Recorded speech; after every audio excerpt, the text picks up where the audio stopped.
একটু চিন্তা করুন তো, একজন বিপ্লবী ছিল, একজন দেশপ্রেমিক ছিল, একজন মানুষ ছিল যে নিজের জন্য নয়, নিজের সম্পদ বাড়ানোর জন্য নয়, শুধু আপনার দেশের ভালোর জন্য এক ধাপ এগিয়ে এসেছিল।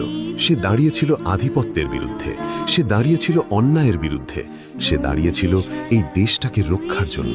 আজ সেই দরদ ভরা কণ্ঠ আমরা আর শুনতে পাই না, আর কেউ বলে না, আমি চিরবিদ্রোহী বীর, বিশ্ব ছড়ায় উঠিয়াছি একা, চিরোন্নত মামসে।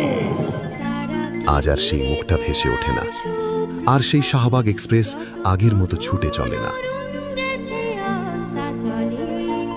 আমার ভাই শহীদ ওসমান হাদি, সে কি হারিয়ে যাচ্ছে? নতুন নতুন সোশ্যাল মিডিয়ার ট্রেন্ড, নতুন নতুন আলোচনার ভিড়ে আমার ভাইকে কি ভুলে যাচ্ছি আমরা?